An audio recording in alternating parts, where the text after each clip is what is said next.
नमस्कार दोस्तों, आपका एक बार फिर से हार्दिक स्वागत है आपके अपने YouTube channel reasoning bye Ajay sir में। दोस्तों, जैसा कि हमने पिछली वीडियो में कैलेंडर का टॉपिक कंप्लीट कर लिया था, तो हम आज आपके लिए लेकर आए हैं कुछ महत्वपूर्ण क्वेश्चन कैलेंडर के टॉपिक से, जिससे आपको एग्ज़ाम में बहुत सहायता मिलेगी और आप इसको एक टेस्ट की तरीके से भी ले सकते हैं। तो चलिए दोस्तों, आज का अपना सेशन स्टार्ट करते हैं। हमारी पहली टाइप थी दोस्तों with in year. With in year यानी एक साल के अंतराल पर आपको क्वेश्चन पूछता है। वो पहला क्वेश्चन है आपके लिए कि 1 जनवरी 2003 को यदि मंडे हो, सोमवार हो, तो 1 जनवरी 2005 को कौन सा दिन था। ये हमारी पहली टाइप थी दोस्तों। हमें पता है 2003 क्या है, एक सिंपल ईयर है। 2003 क्या है, एक सिंपल ईयर है। तो 2003 से 1 जनवरी 2004 तक जाएंगे, यानी एक साल आगे जाएंगे तो एक दिन ऐड होगा, क्योंकि सिंपल ईयर में पहला और आखिरी दिन क्या होता है, सेम होता है। तो मंडे से ट्यूसडे हो जाएगा दोस्तों। और 1 जनवरी 2004 यानी 2000 क्या आ गया, एक लीप ईयर आ गया, आपका लीप ईयर आ गया। तो दोस्तों यहाँ पर कितने दिन ऐड होंगे, 2 दिन ऐड होंगे, क्योंकि लीप ईयर में पहला दिन और आखिरी दिन सेम नहीं होता। तो 1 जनवरी 2004 को अगर ट्यूसडे है तो 1 जनवरी 2005 को यानी क्या हो जाएगा, ट्यूसडे से 2 दिन आगे जाएंगे तो वेडनेसडे और थर्सडे। क्लियर है दोस्तों। तो आपका पहले क्वेश्चन का आंसर रहेगा थर्सडे, यानी वीरवार, गुरुवार, बृहस्पतिवार, कुछ भी कह सकते हैं आप। नेक्स्ट क्वेश्चन देखिए दोस्तों, 15 मार्च 2003 को यदि फ्राइडे है तो 15 मार्च 2002 को कौन सा दिन होगा। यानी एक साल के अंतर पर पूछा है, लेकिन पीछे का पूछा है। तो 15 मार्च 2002 से 2003 जाएंगे तो हमें देखना है दोस्तों फरवरी कौन से ईयर की आएगी। फरवरी 2003 की आएगी। 2003 क्या है, एक सिंपल ईयर है, यानी एक दिन का अंतराल रहेगा दोनों के बीच में, एक साल आगे जाएंगे तो। लेकिन यहाँ पर पीछे जाना है तो एक दिन पीछे जाएंगे, तो यहाँ पर हमारा आंसर हो जाएगा थर्सडे। इसका भी आंसर क्या हो जाएगा दोस्तों, थर्सडे, यानी वीरवार या गुरुवार। क्लियर है दोस्तों। नेक्स्ट क्वेश्चन है हमारा इसी टाइप से कि 5 अक्टूबर 2011 को यदि संडे हो, 5 अक्टूबर 2011 को यदि संडे हो, रविवार हो, तो 5 अक्टूबर 2012 को कौन सा दिन होगा। 5 अक्टूबर 2012 को कौन सा दिन होगा। 2011 एक सिंपल ईयर है दोस्तों, लेकिन हमें तारीख का भी ध्यान रखना है। यहाँ पर 5 अक्टूबर है। 5 अक्टूबर 2011 से 5 अक्टूबर 2012 के बीच में देखें तो फरवरी कौन से ईयर की आती है, फरवरी आती है 2012 की। और 2012 क्या है दोस्तों, एक लीप वर्ष है, यानी इसकी फरवरी में 29 दिन होंगे। तो यहाँ पर कितने दिन ऐड हो जाएंगे दोस्तों, अंतर एक साल का है, लेकिन लीप वर्ष आ गया है इसलिए 2 दिन ऐड हो जाएंगे। तो यहाँ पर आएगा दोस्तों ट्यूसडे, ट्यूसडे मंगलवार दोस्तों। क्लियर है। उम्मीद है आपको पहली टाइप थी हमारी ये समझ में आई होगी। नेक्स्ट चलते हैं। दूसरी टाइप थी हमारी दोस्तों विद इन मंथ्स, यानी महीनों के अंतराल पर आपसे क्वेश्चन पूछता है। वो पहला क्वेश्चन है 16 अगस्त 2009 को यदि मंडे हो, 16 अगस्त 2009 को यदि मंडे हो तो 13 नवंबर 2009 को कौन सा दिन होगा। 13 नवंबर 2009 को कौन सा दिन होगा, यानी ईयर सेम है, विद इन मंथ्स में पूछा है। तो हमने क्या किया था दोस्तों, विषम दिन इससे आगे निकाले थे कि कितने दिन बाद का बताना है। अगस्त में 31 दिन होते हैं दोस्तों, 16 जा चुके हैं, यानी कितने बचे, 15, प्लस सितंबर में कितने दिन होते हैं दोस्तों, 30, यानी हम यहाँ पर सीधा 2 भी लिख सकते हैं, क्योंकि 7 से डिवाइड करेंगे अलग अलग तो 2 विषम दिन बचेंगे। प्लस अक्टूबर में कितने होंगे दोस्तों, 3, 31 होंगे, 3 बचेंगे। और नवंबर में 13 दिए हैं, यानी 7 एकम 7, तो 6 शेष बचेगा। 7 दूनी 14, यहाँ पर 1, यहाँ पर 2, 6, 3 9, 2 11 और 1 12। इन सभी को दोबारा से 7 से डिवाइड कर देंगे 12 को। 12 में से 1 सप्ताह और निकल जाएगा, यानी कितने विषम दिन बचेंगे, 5। अब विद इन मंथ्स में जब 5 दिन शेष बचता है तो क्या करते हैं, अगर आगे जाना है तो मंडे से 5 दिन आगे जाएंगे, और पीछे आना है तो मंडे से 5 दिन पीछे जाएंगे। अगस्त से नवंबर जाना है, यानी आगे की तरफ जाना है, तो मंडे से 5 दिन आगे जाएंगे। पहला दिन ट्यूसडे, वेडनेसडे, थर्सडे, फ्राइडे और सैटरडे। या फिर सीधा कर सकते हो कि मंडे से आगे 7वां दिन क्या होता है, मंडे ही होता है। 6वां दिन फिर क्या होगा, संडे, और 5वां दिन क्या होगा, तो सैटरडे। यानी इसका आंसर आ जाएगा दोस्तों सैटरडे। नेक्स्ट क्वेश्चन है दोस्तों, 15 जनवरी 2006 को यदि ट्यूसडे हो, मंगलवार हो, तो 23 मार्च 2006 को कौन सा दिन होगा। 23 मार्च 2006 को, यानी ये भी विद इन मंथ्स के है, तो 15 जनवरी, जनवरी में 31 दिन होते हैं, तो 16 बचेंगे क्योंकि 15 जा चुके हैं। इससे आगे 16 दिन। फिर फरवरी 2006 की फरवरी में दोस्तों कितने दिन होंगे, 28 दिन होंगे, यानी 0 शेष बचेगा। फिर आगे मार्च में 23, यानी 7 या 21, 2 शेष बचेगा। इसको भी अलग से डिवाइड करें तो 7 दूनी 14, यानी 2, यानी टोटल शेष बचा 4। टोटल शेष बचा 4। तो ट्यूसडे से 4 दिन अगर आगे जाएंगे तो कौन सा, देखिए जनवरी से मार्च जाना है, यानी आगे जाएंगे, तो ट्यूसडे से पहला दिन वेडनेसडे, दूसरा थर्सडे, तीसरा सैटरडे और चौथा संडे, यानी आपका आंसर हो जाएगा संडे। क्लियर है दोस्तों, उम्मीद है आपको समझ में आ रहा होगा, क्योंकि ये टाइप हम पहले कर चुके हैं इसलिए शॉर्ट में कर रहा हूँ, नहीं तो हम इसको ऐसे भी कर सकते थे।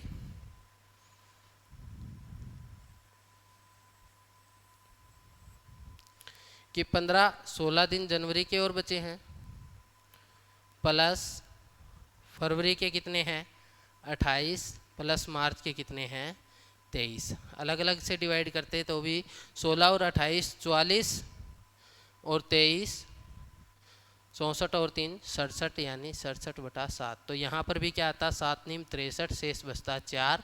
4 दिन आगे जाएंगे तो फिर से क्या आ जाएगा, वेडनेसडे, थर्सडे, फ्राइडे और सैटरडे। यानी आप उसको थोड़ा सा शॉर्ट में कर सकते हैं ताकि आपको कैलकुलेशन ना करना पड़े।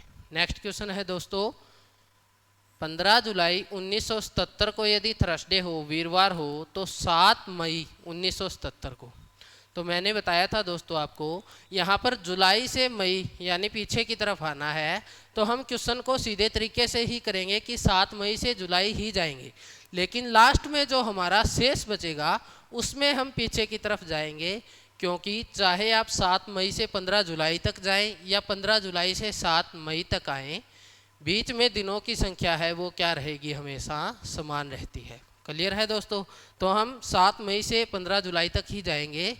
तो मई में कितने दिन होते हैं दोस्तों 31, यानी कितने बचे 24, प्लस जून में 30, प्लस जुलाई के कितने हैं 15, यानी इतने दिन बाद का है, डिवाइड बाय 7। अलग अलग डिवाइड करेंगे तो 7 या 21, 3 शेष बचेगा, 7 चौक 28, 2 हमें शेष लेना है, ध्यान रखना दोस्तों।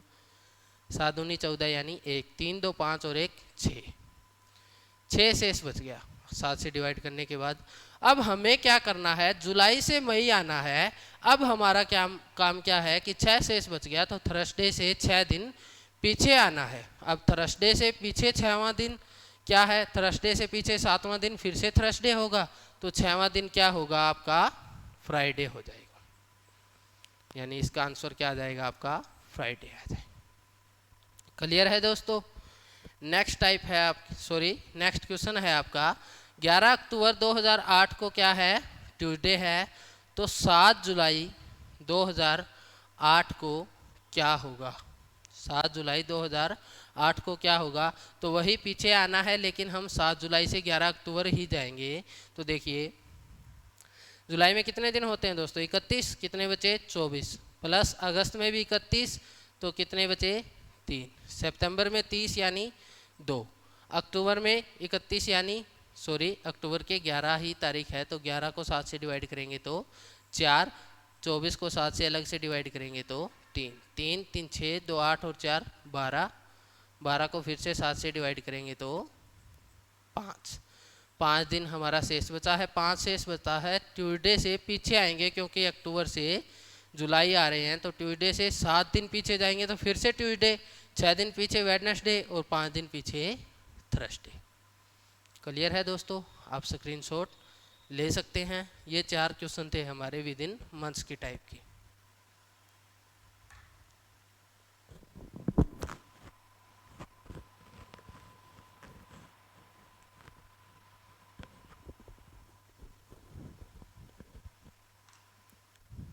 चलिए दोस्तों चलते हैं हमारी नेक्स्ट टाइप की ओर। कैलेंडर रिपीटेशन, यानी पूरा कैलेंडर रिपीट कब होता है, ये टाइप भी हमने की थी। हमें पूछा है, पहला क्वेश्चन है वर्ष 1977 का कैलेंडर दोबारा कब रिपीट में लाया जा सकता है। तो दोस्तों मैं आपको फॉर्मूला बता देता हूँ।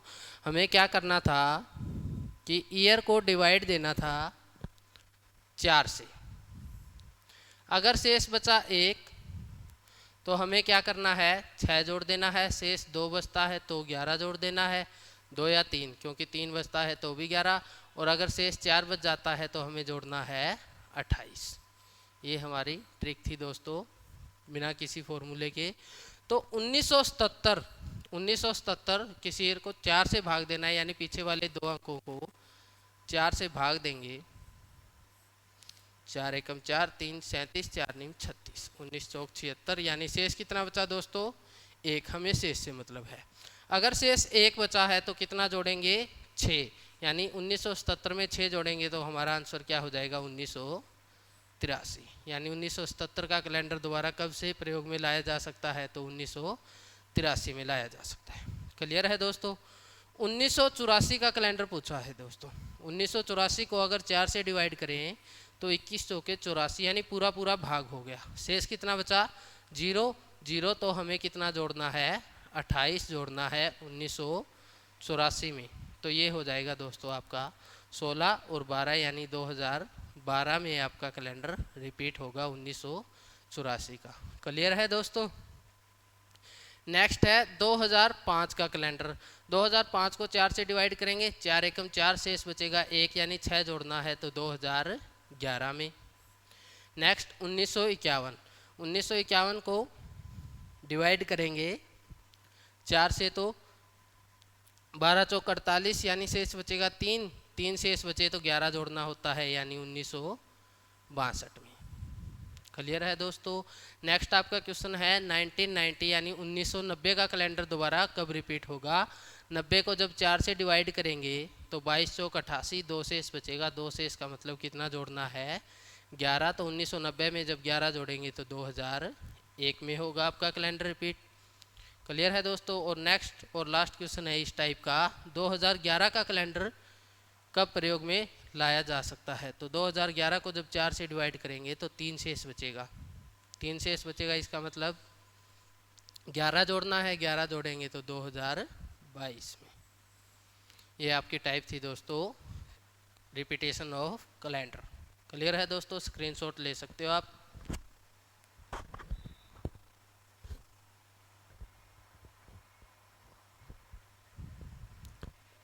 चलिए दोस्तों चलते हैं अपनी नेक्स्ट टाइप की ओर।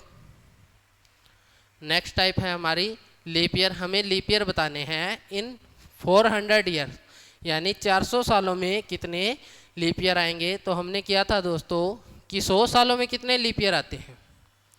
99 सालों में 24 आएंगे, क्योंकि 4 से डिवाइड कर देंगे। और 100वां साल 400 से डिवाइड करेंगे तो लीप ईयर नहीं बनेगा, यानी 100 सालों में 24, फिर अगले 100 में भी 24, क्योंकि 200वां साल भी लीप ईयर नहीं है। शताब्दी को 400 से देखते हैं, तीसरा भी 300 भी नहीं है तो 24। और 400वां साल, 400 साल हमारा लीप ईयर है तो 24 तो आएंगे ही आएंगे। 400वां साल भी 400 से डिवाइड हो जाएगा, यानी ये भी क्या है, एक लीप ईयर है तो 25 हो जाएंगे। यानी 400 सालों में कितने हो गए, 24 या 72 और 25 97। क्लियर है दोस्तों। दूसरा क्वेश्चन था 500 सालों में। अब 400 सालों में हमें पता है 97, और 500 अगले 100 सालों में फिर से कितने आएंगे, 24 आएंगे, क्योंकि 500वां साल क्या है, एक लीप ईयर नहीं है तो 24 आएंगे। तो कितने हो गए, 90 और 20 110 और 11 121 हो गए। क्लियर है दोस्तों। 800 सालों में पूछे तो दोस्तों पहले 400 में 97 आए हैं, तो अगले 400 में भी कितने आएंगे, 97 ही आएंगे। तो 97 और 97 यानी कितने हो गए, सॉरी यहाँ पर लिखना है, कितना हो गया, 194। क्लियर है दोस्तों। कितने लीप ईयर आएंगे, 194 लीप ईयर आएंगे। नेक्स्ट चलते हैं दोस्तों।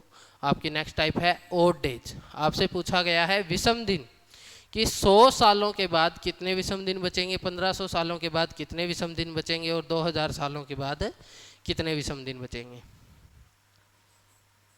100 सालों के बाद दोस्तों तो हमें पता है 100 सालों में 76 सिंपल ईयर आएंगे, और सिंपल ईयर मतलब साधारण वर्ष, और 24 लीप ईयर यानी लीप वर्ष आएंगे, अधि वर्ष आएंगे। तो 76 सालों में यानी सिंपल साल में एक दिन विषम दिन होता है, तो 76 सालों में 76 विषम दिन हो गए। और एक लीप ईयर में 2 विषम दिन होते हैं, यानी 24 सालों में 48। ये हम पहले भी कर चुके हैं। कितने हो गए, 124 विषम दिन या फिर फालतू दिन, जिसे हमने कहा था। क्या होते हैं दोस्तों कि दिनों की संख्या में से जितने भी सप्ताह निकले उनको निकाल दीजिए, बाकी जो शेष बचेगा वो आपके क्या होंगे, विषम दिन, ओड डेज होंगे। तो 124 दिनों में से हम फिर से सप्ताह निकाल देते हैं। 7 एकम 7, 5 54, 7 7 49, 5 शेष बचा, यानी कितने विषम दिन होंगे, 5 विषम दिन होंगे। क्लियर है दोस्तों। 100 सालों के बाद कितने विषम दिन होंगे, 5 विषम दिन बचेंगे आपके। दूसरा है 1500 सालों के बाद। तो हमने बताया था दोस्तों कि 1500 सालों के बाद तो आपको 400 से डिवाइड करना है। 400 तिया 1200, 300 शेष बच गया, तो 300 का हमने किया था कि 100 सालों के बाद कितने विषम दिन, दोबारा से रिपीट करवा देता हूँ। हमने किया था दोस्तों कि 100 सालों के बाद कितने विषम दिन बचते हैं, 5। 200 के बाद 3, 300 के बाद 1, और 400 सालों के बाद फिर कितने शेष दिन बचते हैं, 0।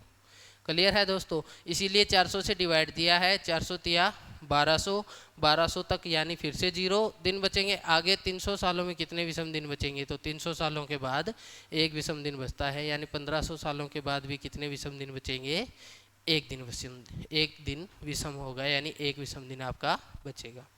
नेक्स्ट क्वेश्चन है दोस्तों 2000 सालों में।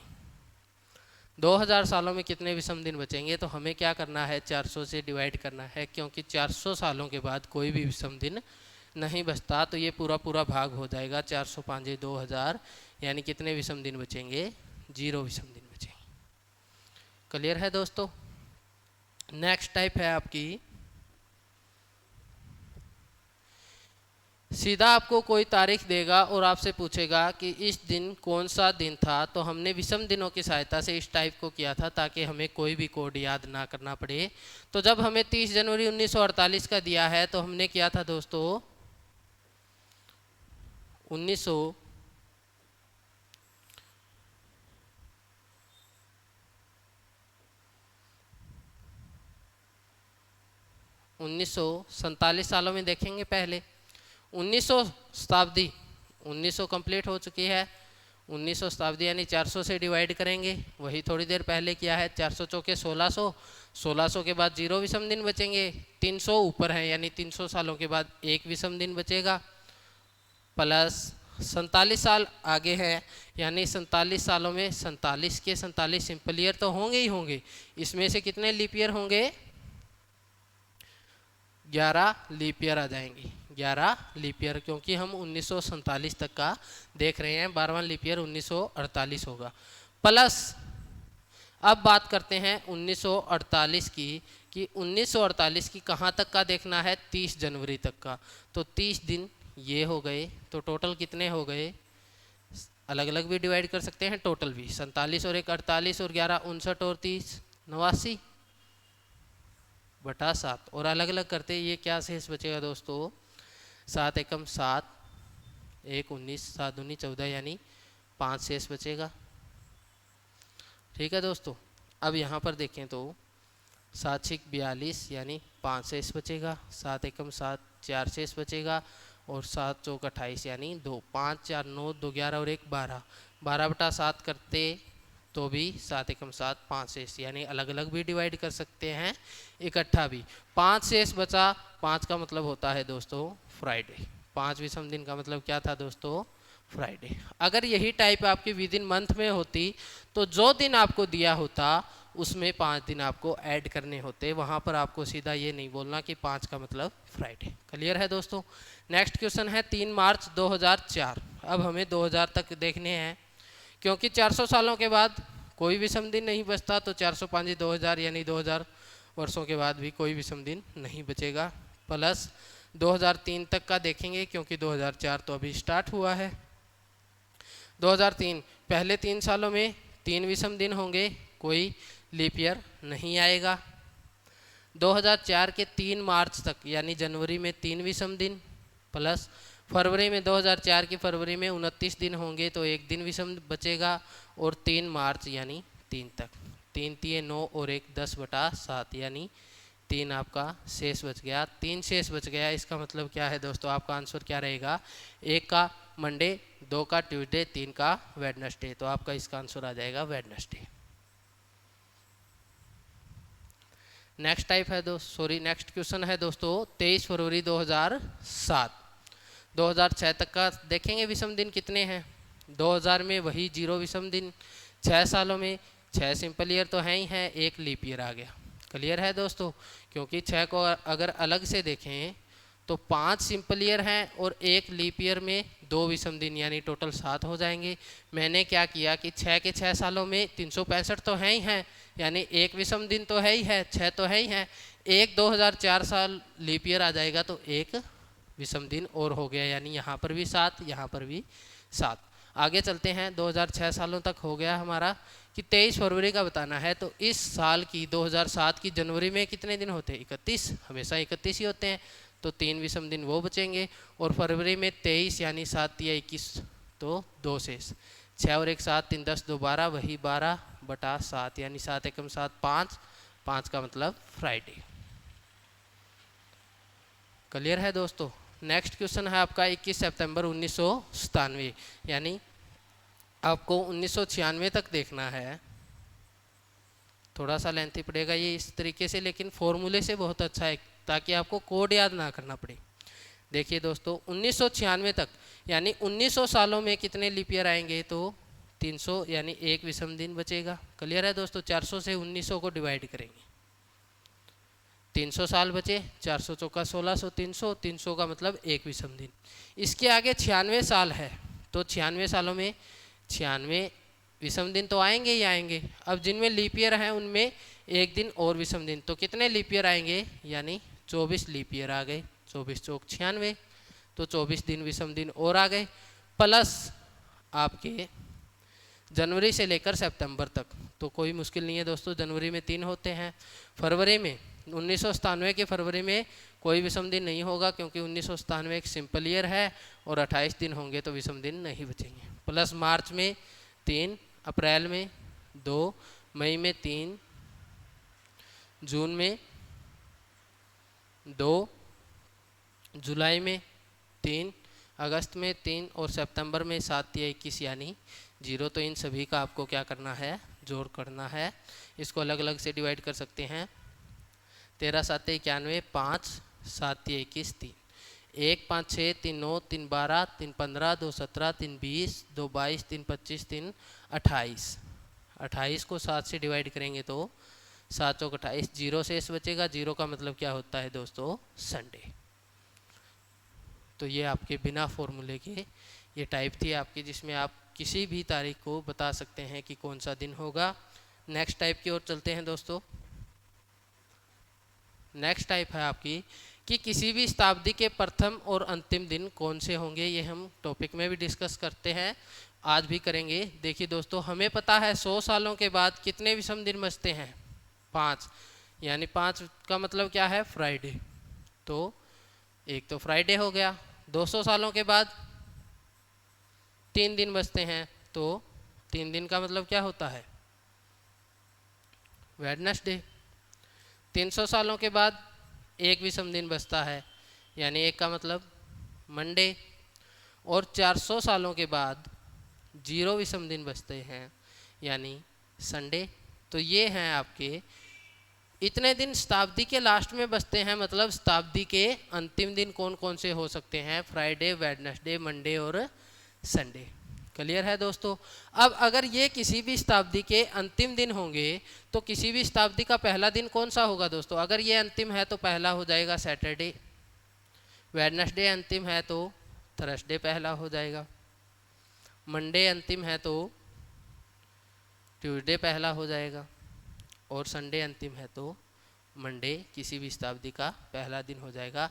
ये 4 वो दिन है जो किसी शताब्दी के प्रथम दिन हो सकते हैं, और ये 4 दिन वो हैं जो किसी भी शताब्दी के अंतिम दिन हो सकते हैं। इनमें एक क्वेश्चन कॉमन आता है कि ऐसा दिन कौन सा है जो किसी भी शताब्दी का पहला दिन भी हो सकता है और अंतिम दिन भी हो सकता है, तो वो आंसर आपका रहेगा मंडे किसी शताब्दी का पहला दिन भी हो सकता है और किसी शताब्दी का अंतिम दिन भी हो सकता है।